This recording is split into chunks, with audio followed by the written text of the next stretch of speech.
ప్రాంతం ఏదైనా అంశం ఏదైనా ఇష్యూ ఏదైనా పార్టీ ఏదైనా దానిపై సమగ్ర సమాచారం అందించడానికి మా ప్రతినిధులు అందరూ సిద్ధంగా ఉన్నారు. ముందుగా మనం భద్రాద్రి కొత్తగూడెం వెళ్దాం.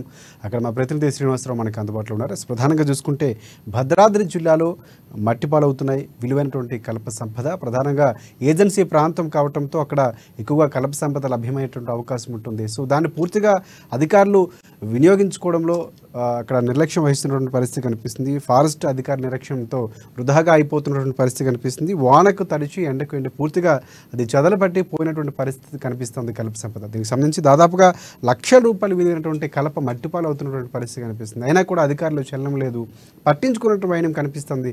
దీనికి సంబంధించి పూర్తి అప్డేట్స్ అందించేందుకు మా ప్రతినిధి సిద్ధంగా ఉన్నారు. శ్రీనివాసరావు చెప్పండి, మీ దగ్గర ఉన్నటువంటి సమాచారం ఏంటి దీనికి సంబంధించి? Thank you Rajasekhar. భద్రాద్రి కొత్తగూడెం జిల్లాలోని ఏజెన్సీ ప్రాంతం పూర్తిగా ఉన్నటువంటి పరిస్థితి ఉంది. ఇక్కడ ఏజెన్సీలో వేలాది ఎకరాలు ఫారెస్ట్ భూమి ఉన్నటువంటి పరిస్థితి ఉంది. ఈ యొక్క ఫారెస్ట్ లో ఉన్నటువంటి విలువైన వందల సంవత్సరాల కాలం నాటి కలప విస్తృతంగా ఉన్నటువంటి పరిస్థితి ఉంది. ఈ యొక్క కలపను ఫారెస్ట్ అధికారులు అక్కడ పడిపోయినటువంటి చెట్లను వాటిని సైజుల్లో కట్ చేయడం కానీ, లేకపోతే వాటిని చెట్లను తీసుకొచ్చి కలప డిపోలో పెట్టి దాన్ని ఆదాయ వనరుగా మలుచుకునేందుకు అధికారులు ఆ దిశగా ప్రయత్నం చేయకపోవడం ప్రజాధనం వృధా అవుతుందని చెప్పుకోవచ్చు. ఎందుకంటే ఇప్పుడు వర్షాకాలంలో ఆ యొక్క వరదల్లో నుంచి వరదలు వెళ్ళేటప్పుడు కావచ్చు, అలాగే పైనుంచి వరదలకు కొట్టుకొచ్చేటువంటి ఈ యొక్క వాగుల్లో కొట్టుకొచ్చేటువంటి చెట్లు కావచ్చు, అలాగే కూలిపోయినటువంటి చెట్లు కావచ్చు, అలా పెద్ద పెద్ద వృక్షాలు పడిపోయినటువంటి పరిస్థితి ఫారెస్ట్ లో చూసినట్టయితే కనపడుతున్నటువంటి పరిస్థితి ఉంది. ఈ యొక్క కలపను ఫారెస్ట్ అధికారులు ఆ యొక్క కలపను తీసుకొచ్చి కలప డిపోలో పెట్టి వాటిని ప్రతి నెల వేలంపాట నిర్వహించేటువంటి కార్యక్రమంలో ఎందుకు పెట్టట్లేదు? ఎందుకు అలసత్వం వహిస్తున్నారు? ఇంత నిర్లక్ష్యమా? ఫారెస్ట్ కలపను తెచ్చి డిపోలో పెట్టి ఆ వేలంపాట వేయటంలో ఎందుకు ఇంత నిర్లక్ష్యం వహిస్తున్నారని చెప్పేసి ప్రజలు ప్రశ్నిస్తున్నటువంటి పరిస్థితి ఉంది. ఈ యొక్క విలువైన కలపను ఎందుకు ఇలా మట్టిపాలు చేస్తున్నారు? వానకు తడిసి అలాగే ఎండకు ఎండి పాడైపోతున్నటువంటి పరిస్థితి ఉంది. ఆ కలప అక్కడ ఉన్నప్పుడు చెదకు మట్టిపాలై మట్టిలో కలిసిపోతున్నటువంటి పరిస్థితి ఉంది. ఇంతటి విలువైనటువంటి కలపను మనం విజువల్స్ లో చూస్తున్నాం.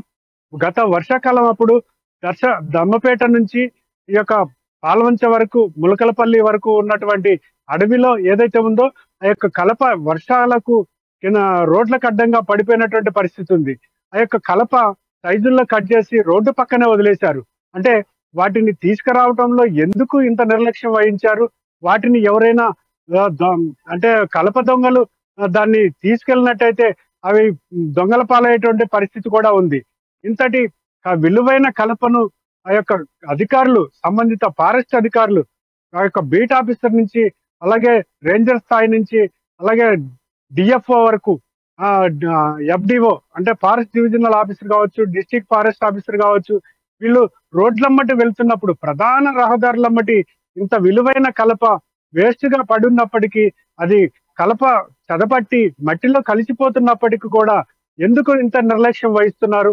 ఇది ప్రధాన రహదారి పక్కనే ఉన్నటువంటి ఇంత విలువైన కలపను ఈ విధంగా వదిలేశారంటే ఇంకా ఫారెస్ట్ లోపల ఎంత విలువైన కలప ఉన్నదని చెప్పుకోవచ్చు. అసలు ఇంత నిర్లక్ష్యానికి అధికారులు ఎందుకు నిమ్మక నీరెత్తినట్లు వహిస్తున్నారని చెప్పేసి కూడా ప్రజల నుంచి పలు ఆరోపణలు తావిస్తున్నాయి. ఎందుకంటే ఈ యొక్క కలపను స్మగ్లర్లు ఎత్తుకెళ్ళినట్టయితే ప్రజాధనం దొంగిలించబడుతుంది. ఈ యొక్క సంబంధిత శాఖ ఎందుకు కళ్ళు మూసుకొని ఉన్నది అని చెప్పేసి కూడా ప్రజల నుంచి వాళ్ళ ఆరోపణలు వస్తున్నటువంటి పరిస్థితి ఉంది. కలప దొంగల కోసం అలా రోడ్డమ్మటి పక్కన పడేశారా? లేకపోతే వాళ్ళతోటి ఏమైనా లాలూచి ఉందా? కలప స్మగ్లర్లతోటి ఆ యొక్క సంబంధిత అధికారులకు ఏమైనా లాలూచి ఉన్నదా అనేది కూడా పలు అనుమానాలకు తావిస్తోంది రాజశేఖర్.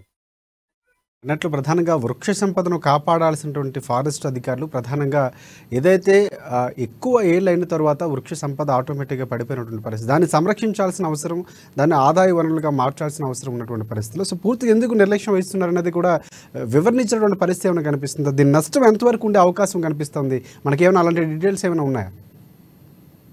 అంటే మనం చూసినట్లయితే రాజశేఖర్, రోడ్లమ్మటి పడేసినటువంటి పడిపోయినటువంటి వర్షాకాలంలో పడిపోయినటువంటి పెద్ద పెద్ద వృక్షాలు ఇప్పుడు మనం విజువల్స్ లో చూస్తున్నాం. వాటి సైడ్ చూస్తే కనీసం 4 అడుగులు 3 అడుగులు చెక్క తేలేటువంటి కలప చెట్లు ఈ యొక్క రోడ్లమ్మటి అడ్డంగా పడిపోయినటువంటి పరిస్థితి ఉంది.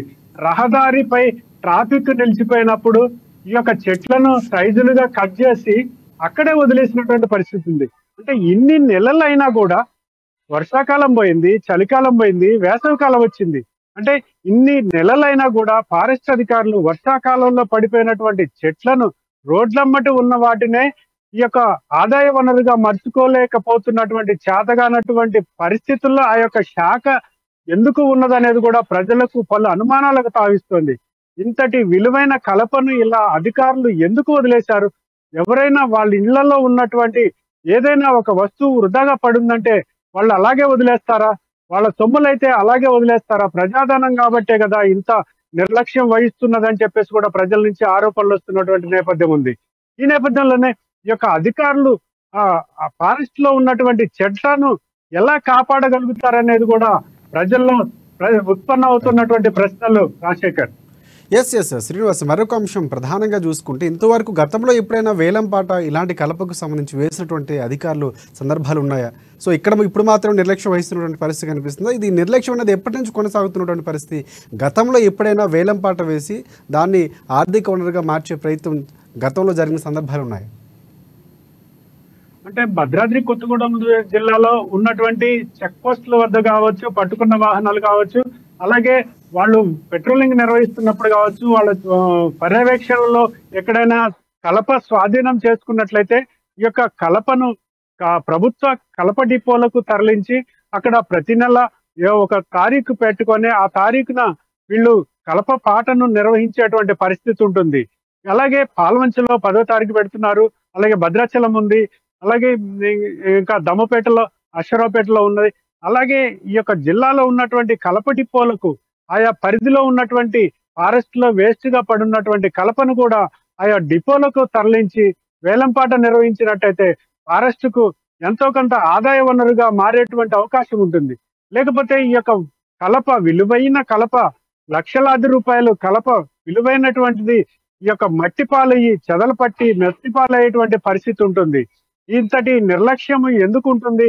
ఈ యొక్క ఇకనైనా జిల్లా స్థాయి అధికారులు కావచ్చు, రాష్ట్ర స్థాయి అధికారులు కావచ్చు, ప్రభుత్వం కావచ్చు స్పందించి తక్షణమే ఈ యొక్క విలువైనటువంటి ఫారెస్ట్ లో వేస్ట్ గా చెదబట్టి మట్టిలో కలిసిపోయేటువంటి ఈ యొక్క కలపను తరలించి వెంటనే డిపోలకు తరలించి ఆదాయ వనరుగా మర్చుకోవాలని చెప్పేసి కూడా ప్రజలు కోరుతున్నటువంటి పరిస్థితి ఉంది. రాజశేఖర్,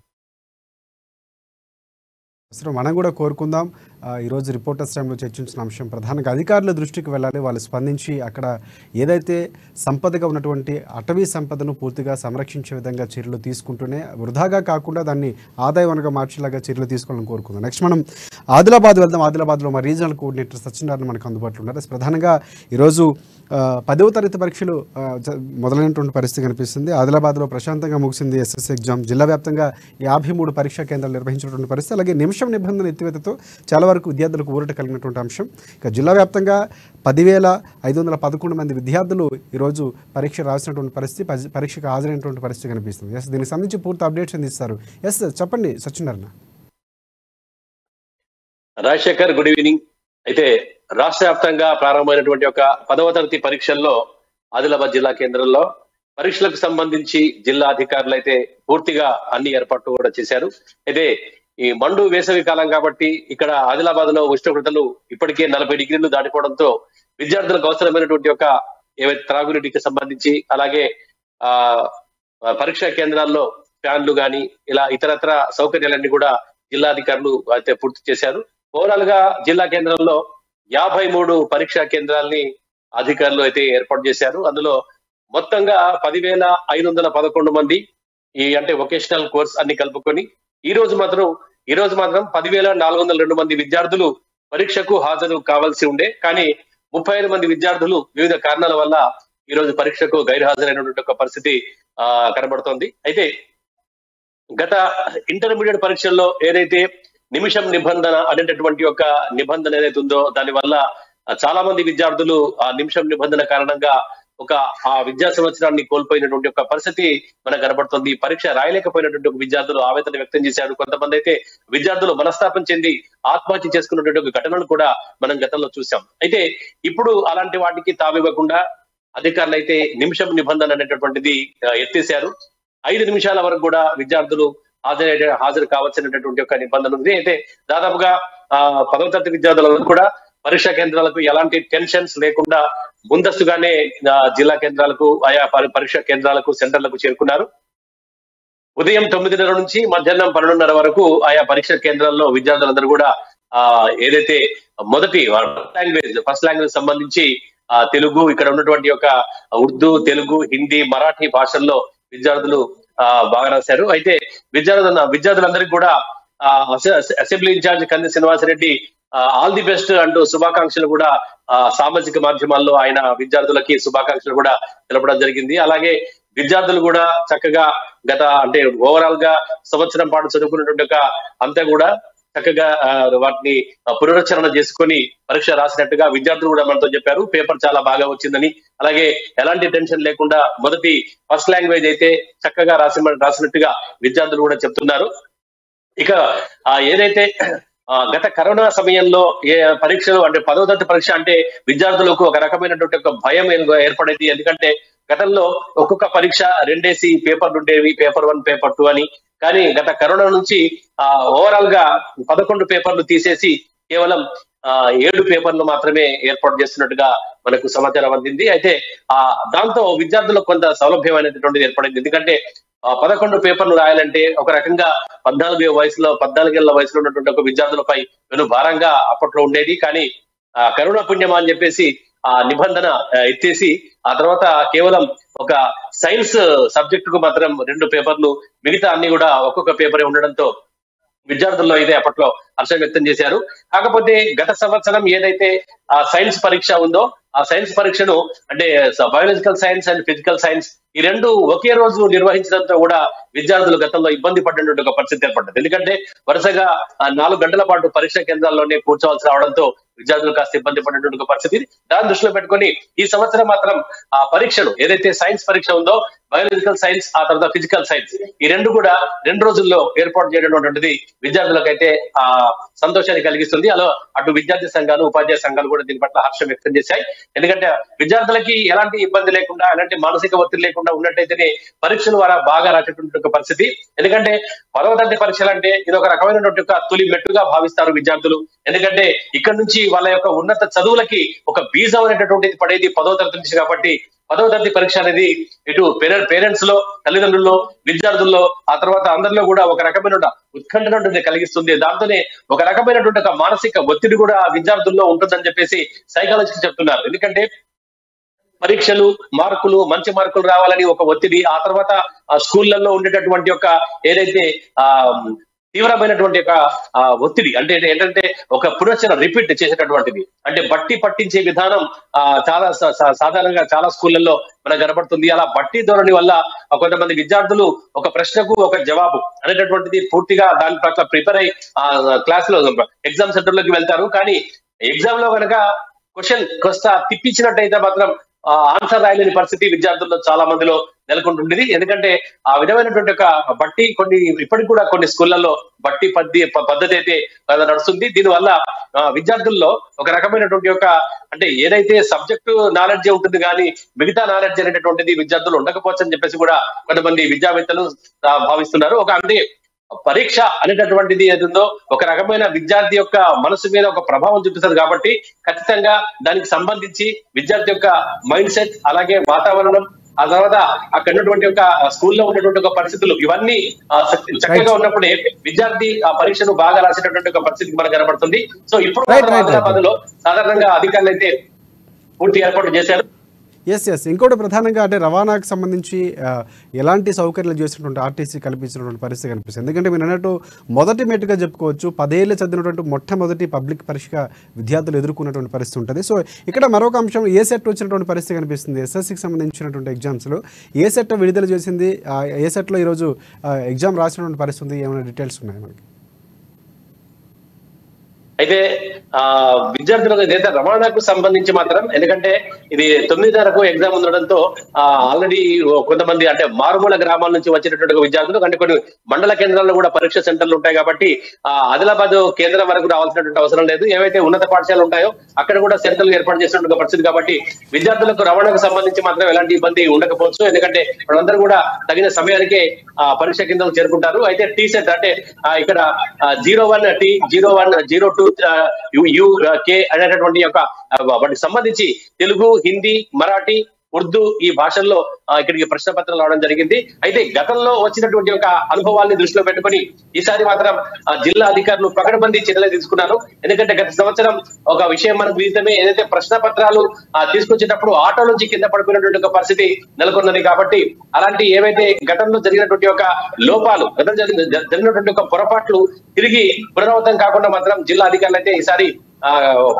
పటిష్ట బందోబస్తు చర్యలు తీసుకున్నారు. అలాగే జిల్లా అధికారులు అంటే ఇప్పటికే దీనికి సంబంధించి స్పెషల్ స్క్వాడ్ కూడా ఈ రోజు దాదాపుగా జిల్లా కేంద్రంలోని పలు సెంటర్లను కూడా సందర్శించి తనిఖీలు చేయడం జరిగింది.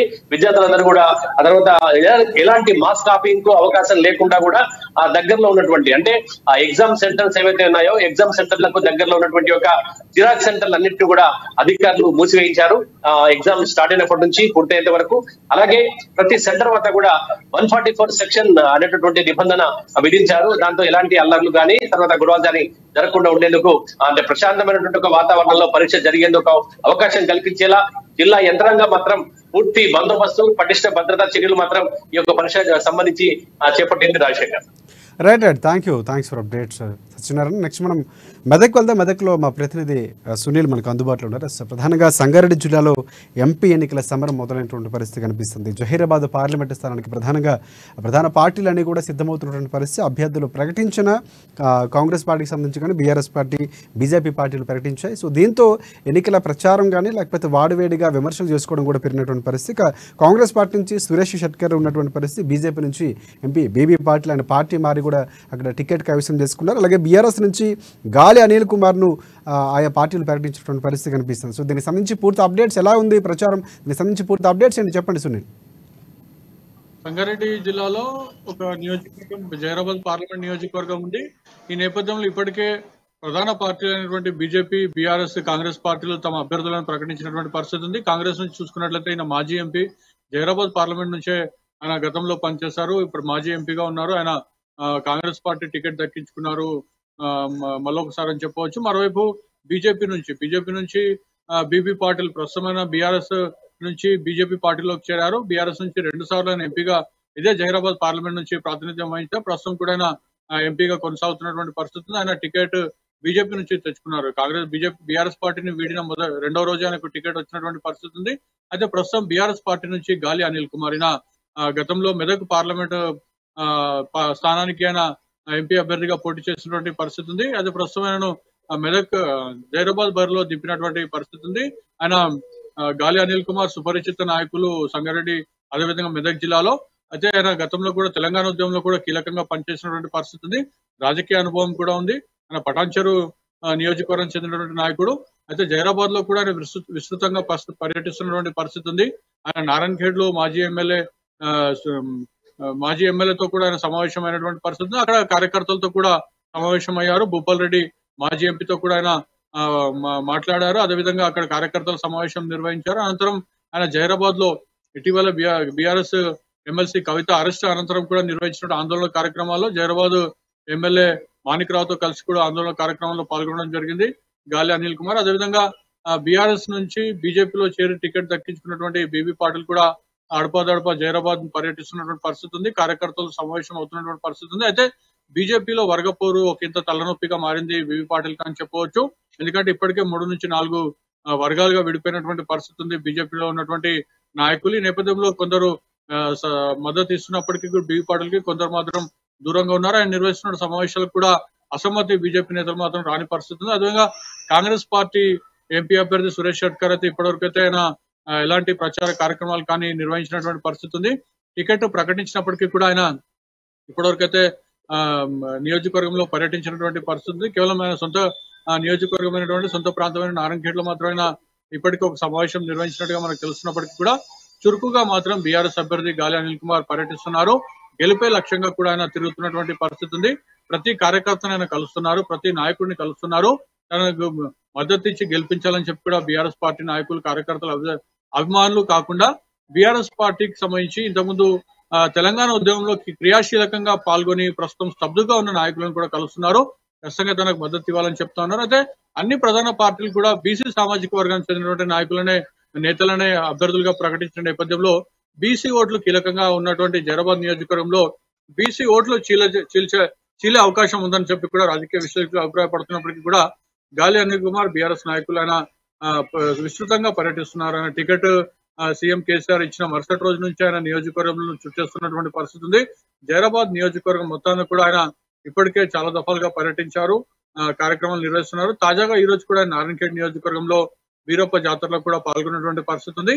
అయితే ముఖ్యంగా గాలి అనిల్ కుమార్ సుపరిచిత నాయకులు, అదేవిధంగా ఆయన తెలంగాణ ఉద్యమంలో పాల్గొన్నటువంటి అంశం కాబట్టి ఆయన కొంతమేర ప్రజల్లో ఉన్నటువంటి సానుభూతి కానివ్వండి, లేదంటే ఆయన ట్రస్ట్ ద్వారా ఏర్పాటు చేసినటువంటి సేవా కార్యక్రమాలు కూడా ఆయన కలిసి వచ్చే అంశం చెప్పవచ్చు. అయితే ముఖ్యంగా 3 పార్టీలు కూడా బీసీ నేతలను ఇవ్వడంతో ట్రయాంగిల్ ఫైట్ గా కూడా జైరాబాద్ పార్లమెంట్ లో సెగ్మెంట్ లో మారిపోయినటువంటి పరిస్థితి ఉందని చెప్పవచ్చు. అయితే సిట్టింగ్ ఎంపీగా ఉన్నటువంటి బీపీ పాటిల్ కూడా నియోజకవర్గంలో పర్యటిస్తున్నప్పటికీ కూడా ఇప్పటివరకు చేసినటువంటి అభివృద్ధి కార్యక్రమాలకు సంబంధించి కూడా చెప్తున్నటువంటి పరిస్థితి ఉంది నియోజకవర్గంలో. మొత్తానికైతే బీజేపీ, కాంగ్రెస్, బీఆర్ఎస్ ప్రధాన పార్టీలు బీసీ సామాజిక నేతలు కూర్చోవడంతో బీసీ సామాజిక వర్గం సంబంధించినటువంటి నాయకులు, బీసీ సంఘాలతో కూడా ముగ్గురు కూడా చర్చిస్తున్నటువంటి పరిస్థితి, మద్దతు తమకే ఇవ్వాలని చెప్పి కూడా ఎవరిది వారు కోరుతున్నటువంటి పరిస్థితి. మొత్తానికైతే బీఆర్ఎస్ తరఫు నుంచి ప్రచారం కూడా సీఎం కేసీఆర్ రాబోతున్నారని చెప్పి కూడా తెలుస్తున్నటువంటి పరిస్థితి ఉంది. మరోవైపు జైరాబాద్ నియోజకవర్గం, పార్లమెంట్ నియోజకవర్గము కొంత కర్ణాటక బార్డర్ గా ఉన్న నేపథ్యంలో ముఖ్యంగా బలిజ, అదేవిధంగా సామాజిక వర్గానికి సంబంధించినటువంటి నేతలు, అదేవిధంగా కీలకంగా ఓట్ బ్యాంక్ ఉన్నటువంటి బలిజ సామాజిక వర్గం కానివ్వండి, అదేవిధంగా బీసీ సామాజిక వర్గం నేతలు కానివ్వండి, అయితే వీరందరినీ కూడా తమ ఎజెండా ఏదైతే పార్లమెంట్ ఎన్నికల్లో ఆయా పార్టీలు ప్రకటించేటువంటి మేనిఫెస్టో కూడా కీలకంగా మారబోతుంది.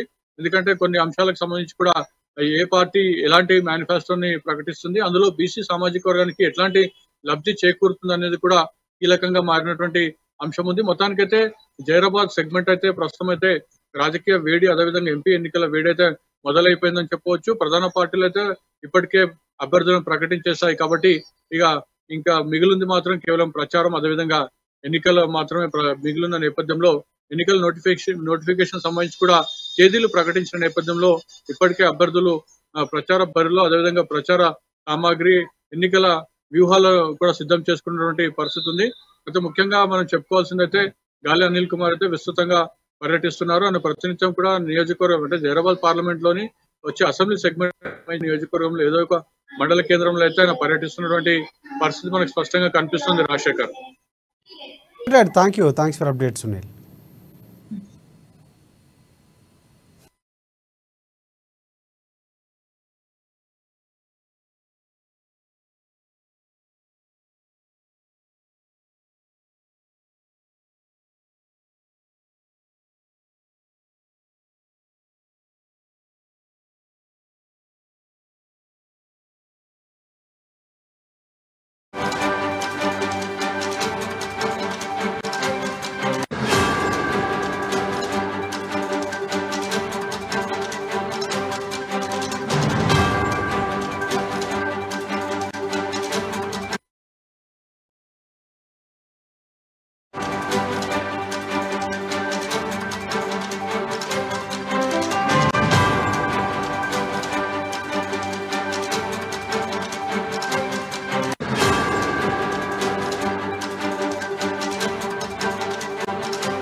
బ్రేకింగ్ న్యూస్ చూస్తున్నాం. తెలంగాణలో ఎన్నికలకు సిద్ధంగా ఉన్నామంటూ వికాస్ రాజు ప్రకటించారు. మొత్తంగా 90,356 పోలింగ్ కేంద్రాలు ఉన్నాయని చెప్పారు.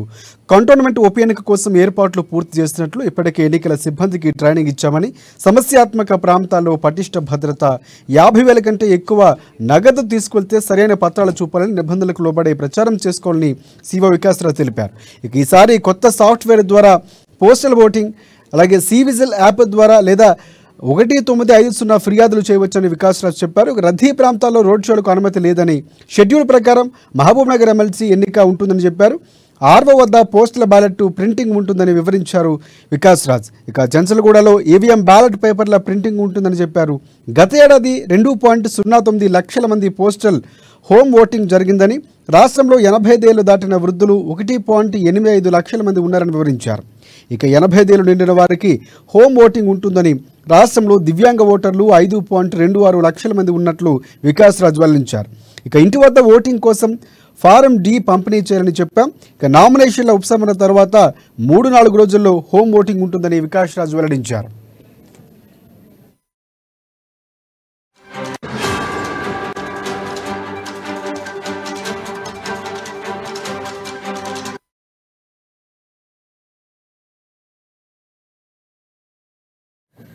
రాష్ట్రంలో ఎన్నికలకు సిద్ధంగా ఉన్నామంటూ తెలంగాణ ఎన్నికల ప్రధాన అధికారి వికాస్ రాజు తెలిపారు. 85 ఏళ్ల నిండిన వారు హోమ్ ఓటింగ్ కోసం ఏప్రిల్ 22 లోపు దరఖాస్తులు చేసుకోవాలని సూచించారు.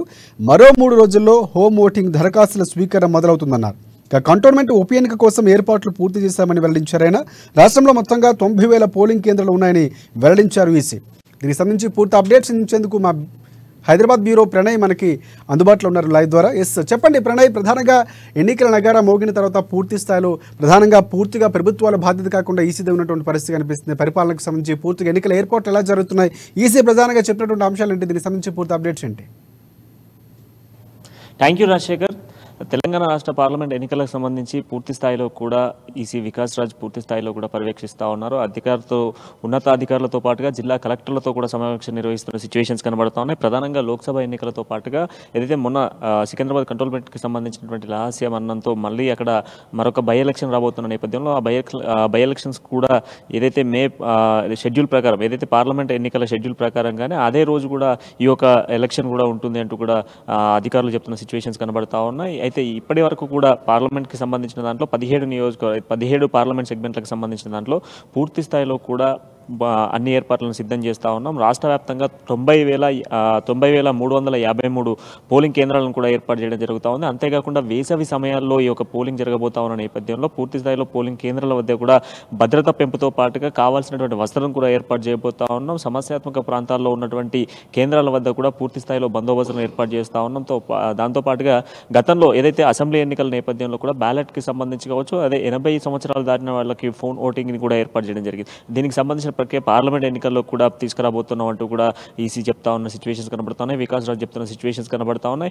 గతంలో 80,000కు పైగా కూడా ఓటింగ్ అయితే ఫోన్ ఓటింగ్ జరిగింది. అండ్ దాంతోపాటుగా మనం ఇంకొక చూసుకున్నట్లయితే ఇటు ఏదైతే బ్యాలెట్ ద్వారా కూడా దాదాపుగా కూడా 1,00,000 పైగా కూడా బ్యాలెట్ ఓటింగ్ జరిగిన సిచ్యువేషన్స్ కూడా ఉన్నాయి. సో అదేవిధంగా బ్యాలెట్ ప్రింటింగ్కి సంబంధించి కూడా ఇక్కడ చెంచల్గూడలో జరిగేటువంటి అవకాశాలు కనబడతా ఉన్నాయి. బ్యాలెట్కి సంబంధించిన నేపథ్యంలో కూడా పూర్తి స్థాయిలో కూడా భద్రతా సిబ్బందులతో పర్యవేక్షించడంతో పాటుగా ఉన్నత అధికారులతో కూడా ఈ యొక్క కార్యక్రమాలు చేయబోతా ఉన్నారు. ఉన్నత అధికారులందరూ కూడా వారి యొక్క ఏదైతే ఈ శిక్షణ పూర్తి స్థాయిలో కూడా శిక్షణ ఇవ్వడం జరిగింది. ఎన్నికలకు రాబోతున్నటువంటి ఎన్నికలకు సంబంధించిన నేపథ్యంలో కూడా ఏదైతే ఎన్నికల సమయాల్లో ఏ విధంగా ఉండాలి అండ్ దాంతోపాటుగా కావాల్సినటువంటి ఫెసిలిటీస్ ఏంటి అన్నటువంటి పూర్తి స్థాయిలో కూడా తెలంగాణ ఎన్నికలకు సంబంధించిన సిద్ధంగా పూర్తి స్థాయిలో కూడా వికాస్ రాజు పర్యవేక్షిస్తున్న సిచ్యువేషన్స్ కనబడతా ఉన్నాయి. రాష్ట్ర వ్యాప్తంగా మొత్తం మనం చూసుకున్నట్లయితే 90,356 పోలింగ్ కేంద్రాలు కూడా ఏర్పాటు చేయడం జరుగుతూ ఉంది. ఈ పోలింగ్ కేంద్రాలకు వచ్చేటువంటి వాళ్ళందరికీ సంబంధించి ప్రధానంగా చూసుకున్నట్లయితే వాళ్ళకి సంబంధించినటువంటి ఏదైతే సమస్యాత్మక ప్రాంతాల్లో ఉన్నటువంటి ఆ ప్రాంతాలకు సంబంధించిన వాటిలో పూర్తి స్థాయిలో కూడా భద్రతను కూడా పెంపు చేస్తామని చెప్తున్న సిచ్యువేషన్స్ కనబడుతున్నాయి. ఇప్పటి వరకు పూర్తి స్థాయిలో కూడా సిబ్బందికి ట్రైనింగ్ ఇవ్వడం జరిగింది. మరొక ట్రైనింగ్ సెక్షన్స్ కూడా ఏర్పాటు చేస్తామంటూ కూడా చెప్తా ఉన్నారు. ఇక దాంతోపాటుగా పార్టీలకు కూడా కొన్ని ఏదైతే కొన్ని గైడ్ లైన్స్ అయితే ఇవ్వడం జరుగుతూ ఉంది. ప్రధానంగా రాత్రి సమయాల్లో ఈ డీజే బాక్సులతో ప్రచారాలు కావచ్చు, ర్యాలీలు కావచ్చు, వీటికి సంబంధించినటువంటి వాటిలో పూర్తి స్థాయిలో పర్మిషన్ ఉండాలి. అండ్ దాంతోపాటుగా ఈ ఎన్నికల సమయంలో ఎన్నికల కూడినప్పుడు డబ్బుల విషయం కావచ్చు, కేవలం 50,000 రూపాయలు మాత్రమే క్యారీ చేయాలి. ఆ 50,000 కన్నా ఎక్కువ ఉంటే దానికి అయినటువంటి సరైనటువంటి పత్రాలతో మాత్రమే ఈ యొక్క బయట తిరగాల్సినటువంటి పరిస్థితులు ఉంటాయి. ఎక్కడ కూడా చెక్ పోస్టులు పూర్తి స్థాయిలో కూడా చెక్ పోస్టులలో పూర్తి స్థాయిలో చెకింగ్ ఉంటుంది. అండ్ మీరు తీసుకెళ్లేటువంటి ఏదైతే నగదు మొత్తాన్ని కూడా పూర్తి స్థాయిలో చెక్ చేస్తామంటూ కూడా చెప్తా ఉన్నారు. దానికి కావాల్సినటువంటి పేపర్ డాక్యుమెంట్ అన్ని సరిగా ఉంటేనే వాటికి సంబంధించినటువంటి దాంట్లో మేము అలౌ చేస్తామంటూ కూడా చెప్తా ఉన్నారు. అండ్ దాంతోపాటుగా మనం మాట్లాడుకుంటే ఈ యొక్క ఫోన్ ఓటింగ్ అండ్ బ్యాలెట్ ఓటింగ్కి సంబంధించి కూడా పూర్తి స్థాయిలో కూడా ఈసారి మరింత ఏదైతే భద్రతగా కూడా నిర్వహించబోతామంటూ కూడా అధికారులు చెప్తున్న సిచ్యువేషన్స్ అయితే కనబడుతున్నాయి. రాష్ట్ర వ్యాప్తంగా వచ్చేటువంటి ఎన్నికలకు అంటే రాష్ట్రం ఈ 17 పార్లమెంట్కి సంబంధించి షెడ్యూల్ ప్రకారం ఎన్నికలు నిర్వహించేందుకు పూర్తి స్థాయిలో కూడా షెడ్యూల్ రెడీ చేశామని చెప్తా ఉన్నాం. ఇక దాంతోపాటుగా ఎమ్మెల్సీ ఎలక్షన్స్కి సంబంధించి మహబూబ్నగర్కి సంబంధించినటువంటి ఎలక్షన్ కూడా షెడ్యూల్ ప్రకారం నిర్వహిస్తాం. దానికి సంబంధించినటువంటి ప్రత్యేక అధికారులతో కూడా మేము పర్యవేక్షణ కొనసాగుతుంది. అండ్ దాంతోపాటుగా ప్రతి డిస్టిక్కి సంబంధించి ఏదైతే డిఓలతో కూడా మాట్లాడుతున్నామంటూ కూడా చెప్తా ఉన్నారు. ఇక బ్యాలెట్లకు సంబంధించి చెంచల్గూడలోనే ఈసీ ప్రింటింగ్ జరుగుతుంది. వాటికి సంబంధించిన పేపర్లు కూడా అక్కడే జరుగుతాయని చెప్పేసి చెప్తా ఉన్నారు. గతంలో చూసుకున్నట్లయితే 2.9 లక్షల మంది కూడా ఈ పోస్టల్ బ్యాలెట్ను యూజ్ చేసుకున్న సిచ్యువేషన్స్ కనబడతా ఉన్నాయి. అండ్ దాంతోపాటుగా రాష్ట్ర వ్యాప్తంగా 85 సంవత్సరాలు దాటిన వాళ్ళంతా కూడా 1.85 లక్షల మంది ఉన్న నేపథ్యంలో వాళ్ళు కూడా ఈ యొక్క ఫోన్ ఓటింగ్ను యూజ్ చేసుకున్న సిచ్యువేషన్స్ అయితే కనబడతాం. అయితే అదేవిధంగా ఈసారి కూడా ఏదైతే ఇప్పుడు రాబోతున్నటువంటి ఎన్నికలకు సంబంధించిన నేపథ్యంలో కూడా ఫోన్ ఓటింగ్తో పాటుగా ఏదైతే బ్యాలెట్ ఓటింగ్ ని కూడా నిర్వహిస్తామంటూ కూడా చెప్తా ఉన్నారు. రాష్ట్రంలో దివ్యాంగులకు సంబంధించినటువంటి 5.26 లక్షల మంది ఓటర్లు ఉన్న నేపథ్యంలో వాళ్ళకి సంబంధించినటువంటి ఓటింగ్ కి సంబంధించినటువంటి ఇంటి వద్ద నుంచే ఓటింగ్ చేసే విధంగా కూడా వారికి సంబంధించినటువంటి ఏర్పాట్లను సిద్ధం చేస్తున్నామంటూ కూడా వికాస్ రాజ్ చెప్తున్న సిచ్యువేషన్స్ కనబడతా ఉన్నాయి. ఏదేమైనప్పటికీ కూడా రాబోతున్నటువంటి పార్లమెంట్ ఎన్నికల నేపథ్యంలో అండ్ దాంతోపాటుగా సికింద్రాబాద్ కంటోన్మెంట్ ఏరియాలో ఉన్నటువంటి అసెంబ్లీ ఎన్నికల నేపథ్యంలో పూర్తి స్థాయిలో కూడా భద్రత ఏర్పాటు చేస్తాం. అండ్ దాంతోపాటుగా ఎక్కడ ఎటువంటి అవాంఛనీయ సంఘటనలు కానీ ఘటనలు కానీ చోటు చేసుకోకుండా పూర్తి స్థాయి బాధ్యతను కూడా ఎన్నికల కమిషన్ తీసుకుంటుందంటూ కూడా వికాస్ రాజ్ వెల్లడిస్తున్న సిచ్యువేషన్స్ కనబడతా ఉన్నాయి. రాజశేఖర్, ప్రధానంగా చూసుకుంటే అంటే ఎన్నికల ప్రచారానికి సంబంధించి నియమ నిబంధనలు ఇప్పటికే విడుదల చేసేటువంటి పరిస్థితి కనిపిస్తుంది. వైపు రంజాన్ మాసం మొదలవుతున్నటువంటి పరిస్థితి, కొనసాగుతున్నటువంటి పరిస్థితి కనిపిస్తుంది. దానికి సంబంధించి నిబంధనలు ఏమైనా పెట్టినటువంటి పరిస్థితి కనిపిస్తూ ఉంది. ప్రధానంగా చూసుకుంటే కొన్ని ఏరియాలు ఏమైనా గుర్తించి ఏరియాల్లో రోడ్లపై ఏమైనా బహిరంగ సభలు కానీ లేకపోతే రోడ్ షోలు కానీ నిర్వహించే అవకాశాలు ఉన్న నేపథ్యంలో ఎలాంటి విధి విధానాలు ఏమైనా విడుదల చేసినటువంటి పరిస్థితి కనిపిస్తుందా ఈసీ? ఎస్ ఖచ్చితంగా కూడా ఏదైతే పార్టీలకు సంబంధించినటువంటి నాయకులు ఎవరైతే ఉన్నారో వాళ్ళకి సంబంధించి ఏదైతే బహిరంగ సభలు కావచ్చు, ర్యాలీలు కావచ్చు, వీటికి సంబంధించినటువంటి దాంట్లో పూర్తిగా పర్మిషన్స్ ఉండాలి. దానికి సంబంధించినటువంటి లిమిటేషన్ అనేది ఉంటుంది. ఆ లిమిటేషన్ ప్రకారం మెయింటైన్ చేయాలి. అండ్ దాంతోపాటుగా ఈ సౌండ్ స్పీకర్స్ ఎక్కువ శాతం కూడా డీజే బాక్సులు పెడుతూ వీటికి సంబంధించిన ప్రచారం కొనసాగిస్తారు కనుక వాటికి సంబంధించిన నేపథ్యంలో కూడా ఒక లిమిట్ సౌండ్ మెయింటైన్ చేయాలి. అండ్ దాంతోపాటుగా రాత్రి 10 గంటల నుంచి ఉదయం 6 గంటల వరకు ఏదైనా క్లోజ్ చేయాల్సినటువంటి సిచ్యువేషన్స్ ఉన్నాయి. ఆ తర్వాత ఎవరు కూడా బయట తిరగొద్దు. అండ్ దాంతోపాటుగా ఈ సౌండ్ బాక్స్కి సంబంధించినటువంటి ఉల్లంఘిస్తే వాటికి కఠిన చర్యలు ఉంటాయి. అండ్ దాంతోపాటుగా పార్టీలకు సంబంధించినటువంటి నేపథ్యంలో కూడా ప్రతి పార్టీకి అభ్యర్థులకు సంబంధించి కొన్ని గైడ్ లైన్స్ అయితే పంపిస్తా ఉన్నాం. వాటికి సంబంధించినటువంటి గైడ్ లైన్స్ అన్ని కూడా మీరు వాడుతూనే గైడ్ లైన్స్ యూజ్ చేసుకుని ముందుకెళ్లాలంటూ కూడా అధికారులు చెప్తా ఉన్నాం. ఇక మరోవైపు మనం చూసుకున్నట్లయితే ఈ రంజాన్ మాసం నేపథ్యంలో కూడా ఓల్డ్ సిటీ అంతా కూడా ఈ రంజాన్ మాసంతో బిజీగా ఉంటుంది. సో ఈ బిజీగా ఉన్న నేపథ్యంలో కూడా ఎటువంటి ఇబ్బందులు తలెత్తకుండా పూర్తి స్థాయిలో కూడా ఏదైతే ఈ మాసంలో అంటే ఈ రంజాన్ మాసానికి సంబంధించి కొంత పార్టీలకు సంబంధించిన ప్రచారాలు కొనసాగుతాయి. మరోవైపు ముస్లింకి సంబంధించినటువంటి కార్యాచరణ ప్రోగ్రామ్స్ కూడా ఉంటాయి కనుక వాటికి సంబంధించి కూడా ఎటువంటి ఇబ్బందులు లేకుండా కూడా పూర్తి స్థాయిలో ఎన్నికల అధికారులు వాళ్ళకి సంబంధించిన డైరెక్షన్స్తో పాటుగా వాళ్ళకి సంబంధించినటువంటి పూర్తి స్థాయి ఏదైతే కావాల్సిన పర్మిషన్స్ కావచ్చు, వాళ్ళు చేసుకోవాల్సినటువంటి ఏదైతే కార్యక్రమాలకు సంబంధించి కూడా గైడ్ లైన్స్ ప్రకారం వెళ్ళాలంటూ కూడా సూచిస్తున్న పరిస్థితులు అయితే కనబడుతున్నాయి. Shekhar, right, thanks for updates Pranay. Next మనం కడప వెళ్దాం. కడపలో మా ప్రతినిధి యూసఫ్ మనకు అందుబాటులో ఉన్నారు. కడప జిల్లా ఎంపీ అభ్యర్థి స్థానం నుంచి 4 ప్రధాన పార్టీలు పోటీలు ఉన్నటువంటి పరిస్థితి కనిపిస్తుంది. వైఎస్ కుటుంబానికి కంచుకోటగా నిలిచిన కడప జిల్లాకు సంబంధించి ఎంపీ స్థానం ఎవరెవరు అంటే ఈసారి ఎవరికి దక్కబోతుందన్న విషయం ఇక్కడ జిల్లా వ్యాప్తంగా ఒక రకంగా చర్చ జరుగుతున్నటువంటి పరిస్థితి కనిపిస్తుంది. వైసీపీ నుంచి అవినాష్ రెడ్డి ఉంటే టీడీపీ నుంచి మాజీ ఎమ్మెల్యే వీర శివారెడ్డి ఉన్నటువంటి పరిస్థితి కనిపిస్తుంది. అలాగే బీజేపీ అభ్యర్థిగా ఆదినారాయణ రెడ్డి పోటీలో ఉన్నారు. ఇక షర్మిలను కడప ఎంపీగా దిగబోతున్నారు. ఆమె అక్కడి నుంచి పోటీ చేయబోతున్నటువంటి కాంగ్రెస్ పార్టీ యోచిస్తున్నట్లు కూడా మనకు వార్తలు వస్తున్న నేపథ్యంలో ఒకవేళ షర్మిల ఉంటే ఎలా ఉండబోతుంది, పోటీ రసవత్తరంగా మారే అవకాశం ఉందా, దీనికి సంబంధించి పూర్తి అప్డేట్స్ అందిస్తారు. ఎస్ చెప్పండి యూసఫ్, పోటీ ఎలా ఉండబోతుంది, అభ్యర్థులు పెట్టిన షర్మిల వస్తే కనుక ఎలా ఉండే అవకాశం కనిపిస్తుంది, ఇప్పుడు ఈ 3 అభ్యర్థులు ప్రకటించిన అభ్యర్థులకు సంబంధించి పోటీ ఎలా ఉంది, ప్రచారం ఎలా సాగుతుంది? Thank you Rajasekhar. కడప జిల్లాలో ఎంపీ అభ్యర్థి స్థానానికి సంబంధించి తీవ్ర పోటీ ఏర్పడింది. ఇప్పటికీ అధికార పార్టీ నుండి వైసీపీ అవినాష్ రెడ్డి పేరును ప్రకటించి అతన్ని రంగంలోకి దింపింది. అతని ప్రచారం కూడా కొనసాగిస్తున్నటువంటి నేపథ్యం. ఇదే పరిస్థితుల్లో టీడీపీ నుండి వీరశివారెడ్డికి క్లీన్ చిట్ ఇస్తూ అధినాయకుడు ఎవరైతే చంద్రబాబు ఉన్నారో ఆయన ఇప్పటికే ప్రజా అభిప్రాయ సేకరణ కూడా కొనసాగిస్తా ఉన్నారు. మరోపక్క బీజేపీ నుండి ఆదినారాయణ రెడ్డిని రంగంలోకి దింపేందుకు అధిష్టానం వ్యూహరచనలకు పదును పెట్టింది. మరో ముగ్గురికి డ్యూటీగా నిలవడేందుకు కాంగ్రెస్ పార్టీ తరఫున వైఎస్ షర్మిల ఈసారి రంగంలో దిగబోతా ఉన్నారు అనేటువంటి ఒక సమాచారం అయితే జిల్లా వ్యాప్తంగా కూడా హాట్ టాపిక్ గా కొనసాగుతున్నటువంటి నేపథ్యం. నలుగురు నేతల్లో కూడా అటు అవినాష్ రెడ్డిని చెక్ పెట్టేందుకే మిగతా ముగ్గురు నేతలు కూడా రంగంలోకి దిగారు. ఆ లో ఉపాధికారి ఒప్పందంగా ఈసారి ఖచ్చితంగా షర్మిలకు ఎంపీ సీటును జిల్లా ప్రజలు బహుమతిగా ఇవ్వబోతా ఉన్నారు. వైఎస్ఆర్ సిపి ఏదైతే ఏర్పడిందో అప్పటి నుండి కూడా వైఎస్ కుటుంబంలో చీలికలు రావడం, వివేకానంద రెడ్డి షర్మిలను నువ్వు ఎంపీగా పోటీ చేయాలని చెప్పి పదే పదే కోరడం కూడా అప్పట్లో పెద్ద సంచలనంగా నిలబడినటువంటి వ్యవహారం. ఈ నేపథ్యంలో ఇప్పుడు వైఎస్ షర్మిల కాంగ్రెస్ పార్టీ తరఫున పోటీ చేయబోతున్నారని చెప్పేసి ఇటు కాంగ్రెస్ కార్యకర్తలు కావచ్చు, అటు వైఎస్ అభిమానులు కావచ్చు పెద్ద ఎత్తున ప్రచారం కొనసాగిస్తా ఉన్నారు. రానున్న రోజుల్లో షర్మిల కనుక కడప జిల్లా నుండి పోటీ చేస్తే మిగతా మూడు పార్టీలకు కూడా చాలా ఇబ్బందికరమైనటువంటి వాతావరణం ఏర్పడుతుంది. ఎందుకంటే పులివెందులు కావచ్చు, జమ్మలమడుగు కావచ్చు, కడప, అదేవిధంగా పొద్దుటూరు, దీంతో పాటు ప్రతి ఈ నియోజకవర్గాల్లో షర్మిలకు పూర్తిగా వ్యక్తిగత సంబంధాలు అయితే కొనసాగుతా ఉన్నాయి. అందరు నాయకులు కూడా ఆమెకు అందుబాటులో ఉన్నారు. ఎమ్మెల్యే అభ్యర్థులు ఎవరికి ఓట్లు వేసినప్పటికీ కూడా ఎంపీకి అయితే షర్మిలకు ఆ ఓటు మొత్తం ఓట్ బ్యాంకు ఆమె వైపు మళ్ళేటువంటి పరిస్థితి కనబడతా ఉంది. తృతీయ శ్రేణి నాయకత్వం ఏదైతే ఉందో ఆమంతా కూడా షర్మిల వైపు నిలబడేటువంటి అవకాశాలు కనబడతా ఉన్నాయి. ఇదే కనుక కొనసాగితే అటు వైసీపీకి, ఇటు టీడీపీకి, అటు బీజేపీకి మూడు పార్టీలకు కూడా ఇది పెద్ద చెప్పబెట్టుగా మారేటువంటి వ్యవహారంగా మనం భావించవచ్చు. రానున్న రోజుల్లో షర్మిల పోటీ చేస్తారా అనే సమాధానం అనే ప్రశ్నకైతే జిల్లా వాసులందరూ అవుననేటువంటి సమాధానం వెలువరుస్తున్నటువంటి పరిస్థితులు కడప జిల్లాలో ఉన్నాయి. రాజశేఖర్ వైఎస్ కుమార్తెగా ఈమె సుపరిచితురాలు, అందరితో కూడా మంచి సంబంధాలు కొనసాగించారు. గతంలో వైసీపీ తరఫున పోటీ చేసి గెలుపొందినటువంటి ఉమ్మడి జిల్లాలోని 10 నియోజకవర్గాలకు సంబంధించిన ఎమ్మెల్యేలతో ఈమెకు మంచి సత్సంబంధాలు ఉన్నాయి.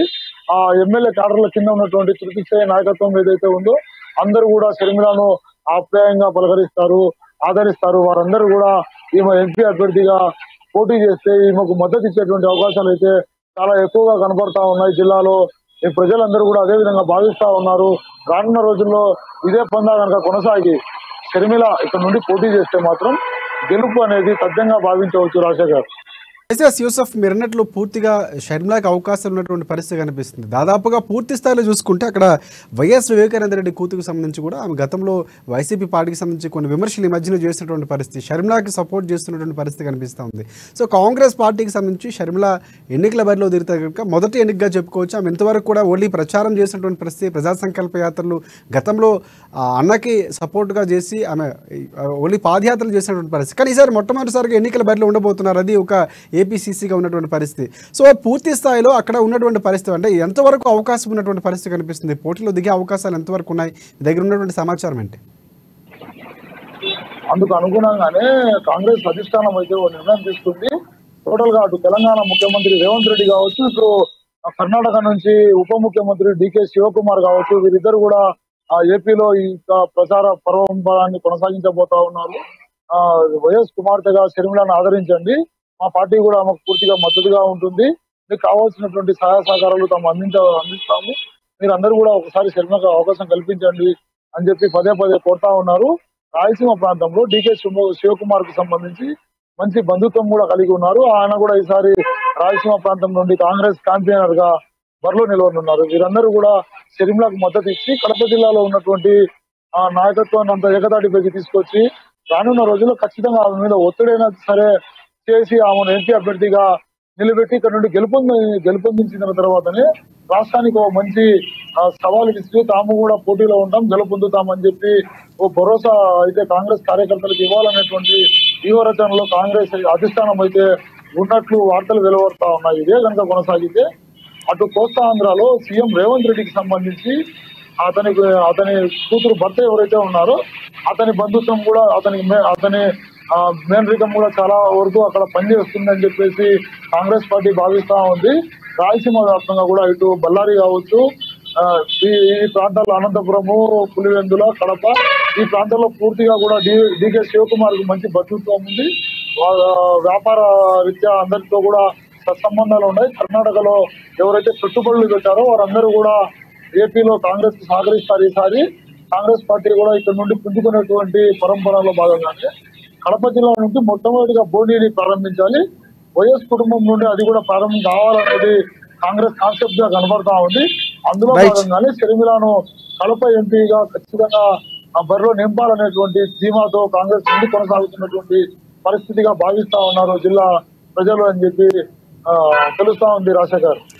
Right thanks for updates Yusuf. Next మనం ఖమ్మం వెళ్దాం. ఖమ్మంలో మా ప్రతినిధి ఉపేంద్ర మనకు అందుబాటులో ఉన్నారు. ప్రధానంగా పంచాయతీరాజ్ డిపార్ట్మెంటు కాంట్రాక్టర్ నిర్లక్ష్యానికి నిండు ప్రాణం బలైనటువంటి పరిస్థితి కనిపిస్తుంది. నిరుపయోగంగా ఉన్న రోడ్డుకు సంబంధించి, నిర్మాణ పనులకు సంబంధించి అక్కడ ముందస్తుగా సేఫ్టీ సిగ్నల్స్ పెట్టాల్సినటువంటి అధికారులు కాంట్రాక్టర్ నిర్లక్ష్యం వహించడం, అక్కడ ఒక బైక్పై వెళ్తున్నటువంటి వ్యక్తి గతుకుల్లో పడిపోవడం, చనిపోయినటువంటి పరిస్థితి కనిపిస్తుంది. దీనికి సంబంధించి పూర్తి అప్డేట్స్ ఏంటి చెప్పండి.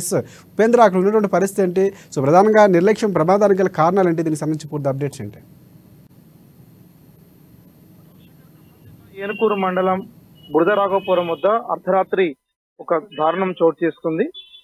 కాంట్రాక్టర్లు అదే నేపథ్యంలో అక్కడ ఉన్నటువంటి పంచాయతీరాజ్ డిపార్ట్మెంట్ చెందినటువంటి నేత నిర్లక్ష్యం ఫలితంగా ఒక వ్యక్తి బైక్ పై వెళ్తున్న వ్యక్తి నూతిలో పడి మృతి చెందిన సంఘటన ఖమ్మం జిల్లాలో చోటు చేసుకుంది. ప్రధానంగా అటు బురదరాఘవపురం నుంచి పాపకొల్లు వైపు దాదాపు 10 కోట్ల విలువ చేసేటువంటి కాంట్రాక్ట్ పనులు చేస్తున్నటువంటి కాంట్రాక్టర్ సేఫ్టీ కిట్స్ వాడుకోకుండా, సేఫ్టీ డైవర్షన్స్ కూడా చూపించుకోకుండా అక్కడ నిర్లక్ష్యం చేయడం ఫలితంగా అర్ధరాత్రి బైక్ పై వెళ్తున్నటువంటి ఒక వ్యక్తి మృతి చెందడం ప్రస్తుతం ఆ ప్రాంతంలో సంచలనం చోటు చేసుకుంది. ప్రధానంగా ఖమ్మం జిల్లాలో మొట్టమొదటిసారి నుంచి కూడా అధికారుల యొక్క పర్యవేక్షణతో పాటు కాంట్రాక్టర్ యొక్క జాగ్రత్త వ్యవహరించాల్సినటువంటి ప్రాంతాలు చాలా ఉన్నాయి. కానీ పాపకొల్లు ప్రాంతంలో ప్రధానంగా జరిగినటువంటి సంఘటన ప్రస్తుతం ఆ ఏరియాలో కలవరం పెడతా ఉంది. ఎటువంటి సేఫ్టీ డైరెక్షన్స్ లేకపోవడం ఫలితంగా కూడా గతంలో ఇట్లాంటి ప్రమాదం వచ్చినట్టు స్వల్ప గాయాలతో బయటపడినటువంటి నేతలు అనేక మంది ఉన్నారు. ప్రస్తుతం ఈ సంఘటన మాత్రం ఒక వ్యక్తిని మృతికి సంబంధించినటువంటి సురేష్ అనే వ్యక్తి మృతి చెందడానికి ప్రధానమైన కారణం కాంట్రాక్టర్ అక్కడ అధికారులు అని చెప్పేసి కూడా స్థానిక గ్రామస్తులు వాపోతూ జిల్లా కలెక్టర్ కి అదే సందర్భంలో పోలీసులు ఫిర్యాదు చేశారు. ఈ మేరకు కాంట్రాక్టర్ కి సంబంధించినటువంటి అనుసరిస్తున్న విధానాలకు సంబంధించిన అంశం మీద కూడా జిల్లా అధికారుల యంత్రాంగం కూడా సీరియస్ గా తీసుకోవాలని చెప్పేసి కూడా స్థానిక రాజకీయ పార్టీలు ప్రభుత్వాన్ని డిమాండ్ చేస్తా ఉన్నాయి. అదే నేపథ్యంలో కాంట్రాక్టర్ ఎందుకు ఈ నిర్లక్ష్యం వహిస్తూ ఇట్లాంటి కాంట్రాక్ట్ పనులు చేస్తున్నారు అంటే సమయానికి అనుకూలమైనటువంటి నిబంధనల మేరకు ఎందుకు చేయట్లేదని చెప్పేసి కూడా ప్రశ్నల వర్షం కురుస్తా ఉంది. దీన్ని అబ్జర్వేషన్ చేయాల్సినటువంటి అధికారులు కాంట్రాక్టర్లు ఇద్దరు కూడా కుమ్మక్కై సరైనటువంటి సేఫ్టీ డైరెక్షన్స్ ఇవ్వకపోవడం ఫలితంగానే ఈ ప్రమాదం జరిగిందనేటువంటి అంచనాకు రావడంతో వీళ్ళ నిర్లక్ష్యం పట్ల కూడా తక్షణమే అధికారులు చర్యలు తీసుకోవాలి, కాంట్రాక్టర్ పై అధికారులపై చర్యలు తీసుకొని లైసెన్స్ రద్దు చేయాలని చెప్పేసి కూడా ప్రధానంగా డిమాండ్స్ వస్తా ఉన్నాయి. అంటే 10 కోట్ల రూపాయలు విలువ చేసేటువంటి కాంట్రాక్ట్ ఏదైతే ఉందో ఈ కాంట్రాక్ట్ పనుల్లో జరుగుతున్నటువంటి అక్రమాలు ఒక భాగం అయితే ఇట్లాంటి సేఫ్టీ కిట్స్ ని అదే నేపథ్యంలో సేఫ్టీ డైవర్షన్స్ ని వాడేటువంటి ఉపేంద్ర ప్రధానంగా ఏదైతే అక్కడ సిగ్నల్ డైవర్షన్స్ కానీ లేకపోతే రోడ్ సేఫ్టీకి సంబంధించినటువంటి నియమ నిబంధనలు పాటించకపోవడం, ప్రధానంగా వారికి ఇవ్వాల్సినటువంటి సిగ్నల్స్ ఇవ్వకపోవడం వల్లే ప్రమాదం జరిగిందని స్పష్టంగా అర్థమవుతుంది. దీనికి సంబంధించి పోలీసులు కేసు నమోదు చేసినటువంటి పరిస్థితి ఉందా? దర్యాప్తు ఎలా కొనసాగుతున్నటువంటి పరిస్థితి? కాంట్రాక్టర్ కానీ అధికారులు కానీ ఏమైనా ఇంతవరకు స్పందించినటువంటి పరిస్థితి ఉందా? పోలీసులు ఏమైనా సంప్రదించినటువంటి పరిస్థితి ఉందా? అప్డేట్స్ ఏంటి?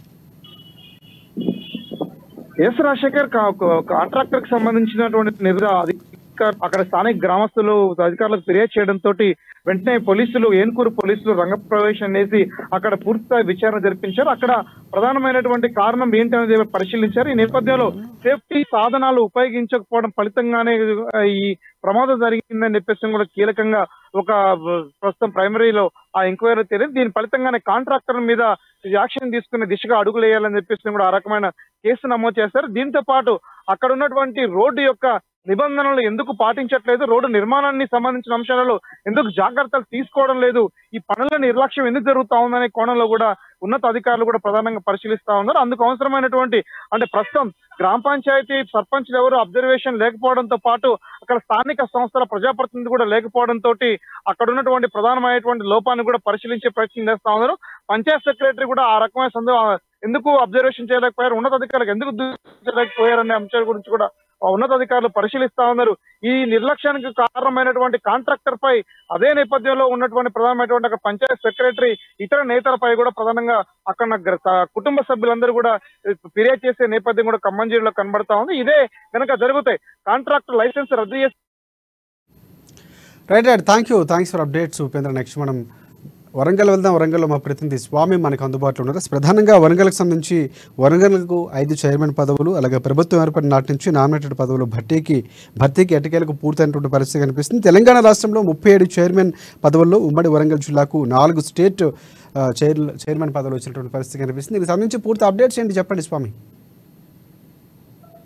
రైట్ రాజశేఖర్, ఇప్పటికే తెలంగాణ రాష్ట్ర వ్యాప్తంగా కూడా ఒక 37 చైర్మన్ నామినేటెడ్ పోస్ట్ చైర్మన్ పదవులకైతే ఇవాళ శ్రీకారం తెలంగాణ రాష్ట్రంలోని రేవంత్ రెడ్డి సీఎం రేవంత్ రెడ్డి గవర్నమెంట్ అయితే శ్రీకారం చుట్టిందని చెప్పుకోవచ్చు. ఇటు ఒక పక్క 6 గ్యారంటీలు అమలు పరుస్తూనే మరో పక్క కూడా ఇప్పటికే తెలంగాణలో చైర్మన్ పదవులను కూడా ముఖ్య కీలక నేతలకు కూడా ఇవ్వడం జరిగిందని చెప్పుకోవచ్చు. అదే విధంగా హన్మకొండ జిల్లా జంగా రాఘవరెడ్డి ఈ వరంగల్ పశ్చిమ నియోజకవర్గంలో ఎమ్మెల్యేకు పోటీ చేస్తానని చెప్పి కూడా అప్పట్లో బుజ్జగించడంతో కూడా ఆయనకు కీలక చైర్మన్ పోస్ట్ ఇవ్వడం జరిగింది. ప్రస్తుతానికైతే ఆయిల్ సీడ్స్ కార్పొరేషన్ చైర్మన్ గా, అదే విధంగా గ్రోమర్ కార్పొరేషన్ చైర్మన్ గా కూడా ఇవ్వడం జరిగింది. అదే విధంగా పరకాల నుంచి చూసుకుంటే పరకాలలో కూడా కాంగ్రెస్ పార్టీ ఎమ్మెల్యేగా గెలిచిన రేవూర్ ప్రకాష్ రెడ్డి పైన కూడా ఇవాళ ఎమ్మెల్యేగా పోటీ చేస్తానన్న ఇనుగాల వెంకటరామరెడ్డికి అయితే కూడా చైర్మన్ గా ఇవ్వడం జరిగింది. అదే విధంగా చూస్తే మహబూబాద్ జిల్లాకు సంబంధించి బెల్లే నాయక్ కూడా అక్కడ స్థానికంగా అక్కడ మురళీ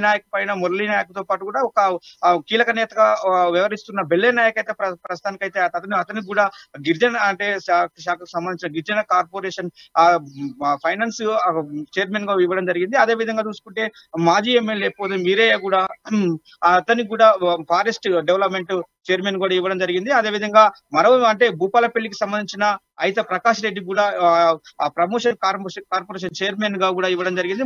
మొత్తానికైతే ఇవాళ ఉమ్మడి వరంగల్ జిల్లా వ్యాప్తంగా కూడా ఆ చైర్మన్లు అంటే నామినేటెడ్ పోస్ట్ చైర్మన్ల పర్వం కొనసాగిందని చెప్పుకోవచ్చు. ముఖ్యంగా రేవంత్ రెడ్డి ఎవరికైతే హామీ ఇచ్చారో ఆ హామీని నెరవేర్చిందని చెప్పుకోవచ్చు. ఇలా కాంగ్రెస్ ప్రభుత్వం తెలంగాణలోని కూడా 6 గ్యారంటీలతో పాటు కూడా 37 చైర్మన్లలో కూడా ఒక ముఖ్యంగా ఉమ్మడి వరంగల్ జిల్లాకు 5 చైర్మన్ పదవులు రావడం కూడా ఒక హర్షద్వారాలు వ్యక్తం చేసిన పరిస్థితి కనపడుతుంది. ఇప్పటికే కాంగ్రెస్ కార్యకర్తల్లో కావచ్చు, నేతల్లో కావచ్చు ఒక నూతనమైన ఉత్తేజాన్ని నింపుతుందని చెప్పుకోవచ్చు. రానున్న పార్లమెంటు లోక్సభ ఎన్నికల్లో కూడా ఇవాళ ఆ విజయ బాటలు కూడా సోపనాలు అవే అవకాశాలు కూడా కష్టపడి కూడా కీలక నేతలు కావచ్చు, కార్యకర్తలు కూడా నడుం బిగించి కాంగ్రెస్ పార్టీకి కార్యకర్తలుగా సైనికులు లెక్క పనిచేస్తారని భావనతో కూడా ఇలా సీఎం రేవంత్ రెడ్డి కూడా ఒక వ్యాఖ్యలు చేసిన పరిస్థితి కనపడుతుంది. ఇప్పటికే అనుకున్న విధానానికంటే ఎక్కువ కూడా అభివృద్ధి సాధ్యమైందని చెప్తున్నారు. ఇప్పటికే 100 రోజులలో ప్రభుత్వం 100 రోజులలో కూడా 6 గ్యారంటీలలో కూడా ముఖ్యంగా 4 గ్యారంటీలను కూడా తీర్చిందని చెప్పుకోవచ్చు. అదే విధంగా 37 కార్పొరేషన్ చైర్మన్లను కూడా ఇవాళ ఏర్పాటు చేసి కూడా అదే ఉమ్మడి వరంగల్ జిల్లాకు 5 కార్పొరేషన్ చైర్మన్లు ఇవ్వడంతో కూడా ఒక ఉమ్మడి వరంగల్ జిల్లా నాయకులే కావచ్చు, ఎమ్మెల్యేలు కావచ్చు, మంత్రులే కావచ్చు హర్షద్వారాలకు సీఎం రేవంత్ రెడ్డికి హర్షద్వారాలు వ్యక్తం చేస్తున్న పరిస్థితి కనపడుతుందని చెప్పుకోవచ్చు. రాజశేఖర్ రైట్ ఎప్పుడు ప్రమాణం చేసే అవకాశం కనిపిస్తుంది దానికి సంబంధించి డీటెయిల్స్ ఏమైనా తెలుస్తున్నాయి. అలాగే ప్రధానంగా ఎవరైతే గెలిచారో 4గురికి సంబంధించినటువంటి పూర్తి అప్డేట్స్ సంబంధించి వాళ్ళు ఎలాంటి హర్షం వ్యక్తం చేస్తున్నటువంటి పరిస్థితి మనకు తెలుస్తూ ఉంది. సో ఎప్పుడు ప్రమాణం చేసే అవకాశం ఉంది, దానికి సంబంధించి అప్డేట్స్ ఏమైనా ఉన్నాయి? రాజశేఖర్ రానున్న ఇంకా 4-5 రోజులలో కూడా కీలక అంటే ఆ డేట్ తీసుకునే నిర్ణయానికి అయితే ఉందని చెప్పవచ్చు. ఇప్పుడు ప్రస్తుతానికైతే ఇక్కడ కాంగ్రెస్ అభ్యర్థులను కావచ్చు, ఇక్కడ ప్రస్తుతానికైతే బీఆర్ఎస్ బీజేపీ ఈడీ లిక్కర్ వ్యవహారం కూడా కొనసాగుతున్న పరిస్థితి కనబడుతుంది. ఇప్పుడు కూడా ఇవాళ ఎన్నికల నోటిఫికేషన్ రావడంతో కూడా ఎన్నికల కోడ్ కూడా ఉన్నందున కూడా ఇది ప్రమాణ స్వీకారానికి అయితే అడ్డుందని చెప్తున్న పరిస్థితి కనపడుతుంది. ఇక రానున్న రోజులలో కూడా కీలకమైన డేట్ ఫిక్స్ చేసి కూడా వీళ్ళందరికీ ఒకేసారిగా ఒకే విధంగా కూడా ప్రమాణ స్వీకారం చేసే అవకాశాలు అయితే కనపడుతుందని చెప్పుకోవచ్చు. Rajasekhar thanks for updates Swamy. Next మనం నల్గొండ వెళ్దాం. నల్గొండలో మా ప్రతినిధి దశరథ్ మనకు అందుబాటులో ఉన్నారు. ప్రధానంగా ఉమ్మడి నల్గొండ జిల్లా బీఆర్ఎస్లో నేతల అసహనం వ్యక్తం చేస్తున్నటువంటి పరిస్థితి కనిపిస్తుంది. ఎన్నికల దగ్గరకు వస్తున్న వేళ అభ్యర్థులు ప్రకటించినటువంటి బీఆర్ఎస్ వ్యవహార తీరుపై నేతలు అసంతృప్తి వ్యక్తం చేస్తున్నారు. ఆశావాహుల్లో కూడా అసంతృప్తి ఉన్నటువంటి పరిస్థితి. ఇప్పటికే వలసలు వెళ్ళిపోవడంతో ధీలా పడిపోతుంది, ఖాళీ అయిపోతున్నటువంటి పరిస్థితి కనిపిస్తుంది. సో అక్కడ సంబంధించి పూర్తి అప్డేట్స్ ఏంటి చెప్పండి దశరథ్.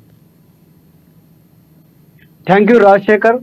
పార్లమెంటు ఎన్నికలు సమీపిస్తున్న నేపథ్యంలో ఇప్పటికే ఎన్నికల నోటిఫికేషన్ వెలువడింది. ఈ సందర్భంగా ఉమ్మడి నల్లగొండ జిల్లాలో ఉన్న 2 పార్లమెంటు స్థానాలకు ఇంతవరకు బీఆర్ఎస్ అధిష్టానం ఒక్కటి కూడా అభ్యర్థిని ప్రకటించకపోవడంతో ఆశావాహులు మన ఆశావాహులు అయితే అసహనం వ్యక్తం చేస్తున్నారు. ఏదేమైనప్పటికీ నల్లగొండ పార్లమెంటు స్థానం నుండి దాదాపు బీఆర్ఎస్ అభ్యర్థిగా చానపూడి సైదిరెడ్డి, మన గుత్తా సుఖేందర్ రెడ్డి తనయుడు గుత్తా అమిత్ రెడ్డితో పాటు మాజీ శాసనసభ్యులు కంచెల భూపాల్ రెడ్డి సోదరుడు కంచెల కృష్ణారెడ్డి బీఆర్ఎస్ అభ్యర్థిగా పోటీ పడుతున్నప్పటికీ ఇంతవరకు ఆ అభ్యర్థులు ప్రకటించకపోవడంతో పక్క పార్టీల వైపు చూసే పరిస్థితి నెలకొంది. అదేవిధంగా భువనగిరి పార్లమెంట్ స్థానం నుంచి కూడా బూర్ద భిక్షమయ్య గౌడ్, దీంతో పాటు పైల శేఖర్ రెడ్డి కూడా పోటీ పడుతున్నప్పటికీ అక్కడ కూడా ఇంతవరకు అభ్యర్థిని ప్రకటించకపోవడంతో నేతలైతే అసహనం వ్యక్తం చేస్తున్నారు. ఏదేమైనప్పటికీ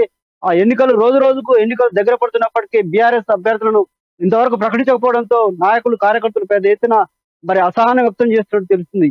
రాజశేఖర్. ఎస్ ప్రధానంగా ఎవరెవరు పోటీలో ఉండే అవకాశం కనిపిస్తుంది? అంటే బీఆర్ఎస్ పార్టీలో ఎవరికి ఎక్కువ అవకాశాలు ఉన్నాయి, ఎవరిని అభ్యర్థిగా ప్రకటించే అవకాశం కనిపిస్తుంది 2 పార్లమెంట్కి సంబంధించి?